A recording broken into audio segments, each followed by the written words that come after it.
병신여빠는 나한테 뭘 원하지? 다시 게임을 하게 해줘.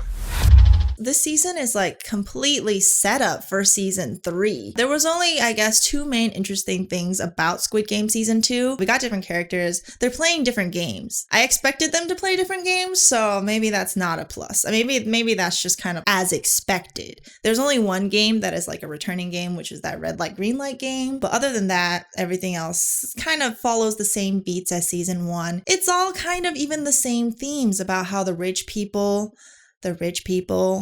are in control of this. The people in debt are also not completely innocent because, again, they can choose not to take these risks, but they're greedy. They're risk takers. 급하면 덤은 다 갖고도 남아. Is that the theme of Squid Game? I don't know. I just feel like it is. But then the rich people are also capitalizing on these human instincts or these traits for their own entertainment. And that's wrong. That is Squid Game. And I honestly thought season 2 was going to introduce some more.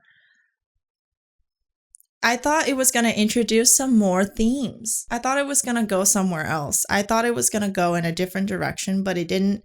It stayed on the same path and didn't really get us anywhere. We're at the start. It's almost like season 2 of House of the Dragon, where it's like all set up.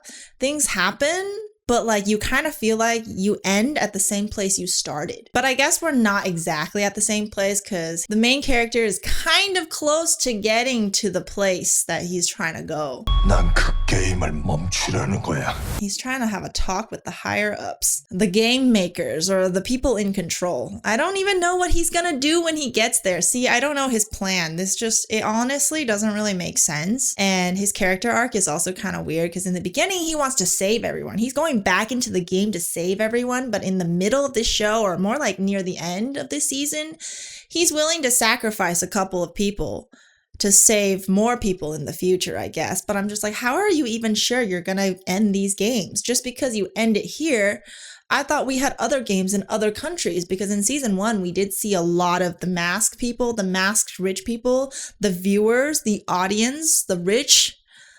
A lot of them are from other countries. Korea is not the only place they are doing this. The only interesting thing that kept me hooked on this season was Frontman. 마지막으로 1번.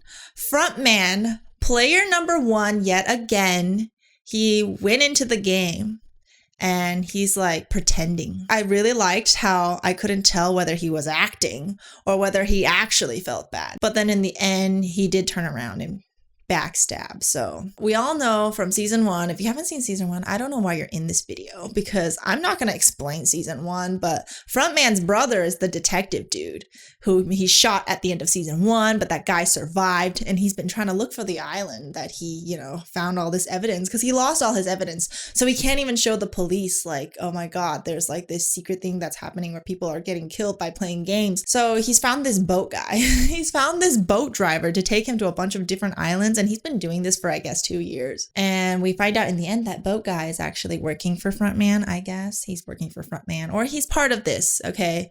And that was kind of a shocker. So I think we did get some pretty good payoffs in the end, in the later episodes. But at the same time, I'm like, did Detective Dude even need to be in this season? Because he was shown like a couple times and he didn't do anything. He feels unnecessary at this point, but something's gonna happen, right? He's not just gonna be, he is Frontman's brother. The other character we get in this that's kind of new, that's kind of, we should keep an eye on her, is this lady from North Korea. I guess she escaped North Korea, and she is actually one of the masked people. They hired her as one of the masked people to, shoot people in the games. I thought she was gonna do something, but again, this season, they just introduced her and was kind of hinting that we should keep an eye on her, but nothing really happened with her. And everything about the games this season, it hits the same beats. I don't know. I think I'm just disappointed because I was hoping that they would kind of pull another twist on us. The characters in this season were not as interesting as the characters from season 1. The trans girl was kind of an okay addition. I do like the fact that she ended up being very skilled because she was formerly in the army. Pregnant girl, Jo Yuri, from former member of IZ*ONE. I think. I don't know. They had like K-pop idols in this. Top was in this, but I hated his character. Oh my God, Thanos. He was a rapper, but the cringiest rapper ever. I was so happy when he was cut. Honestly, a lot of contestants this season were very annoying. And I think that was done on purpose, but I'm just like, oh, I just can't wait for these people to just die. This season, I'm just like, it's weirdly upbeat. There's a lot of upbeat music in this, and I guess that's supposed to go along with the eerie, sort of creepy vibe to Squid Game. But at the same time, I'm just like, I want these people to die. I don't want them to survive. They're choosing this themselves. They're asking for it. I think this season, they really emphasized these people are actually trash. I mean, I feel like it was trying to make us feel more conflicted about the morality of these games. The game makers always present it as, we're giving you an opportunity to get out of something that you otherwise would be stuck the rest of your life being a slave to. Your debt. It's still wrong to kill people, I guess. But I guess they're saying being a slave to your debt for the rest of your life is the equivalent of just not living. Hopefully I'm not just totally off, but that's what I got from Squid Game.